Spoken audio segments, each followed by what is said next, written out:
தமிழக பட்ஜெட் தாக்கல் செய்துள்ள நிலையில் முக்கிய துறைகளுக்கு எவ்வளவு நிதி ஒதுக்கப்பட்டுள்ளது என்பதை தற்போது பார்க்கலாம்.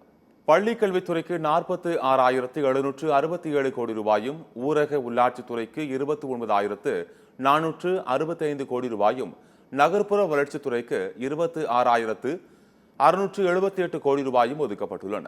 மக்கள் நல்வாழ்வுத்துறைக்கு இன்னும் சுகாதாரத்துறைக்கு 21,906 கோடி ரூபாயும், மின்சாரத்துறைக்கு 21,178 கோடி ரூபாயும், நெடுஞ்சாலைத்துறைக்கு 20,722 கோடி ரூபாயும் ஒதுக்கீடு செய்யப்பட்டுள்ளன.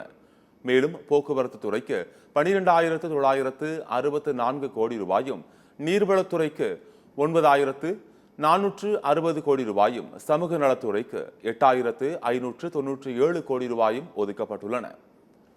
உயர்கல்வித்துறைக்கு 8,494 கோடி ரூபாயும், சிறு குறு மற்றும் தொழில்துறைக்கு 5,833 கோடி ரூபாயும், ஆதி திராவிடர் பழங்குடியினர் துறைக்கு 3,924 கோடி ரூபாயும் தமிழக பட்ஜெட்டில் ஒதுக்கப்பட்டுள்ளது.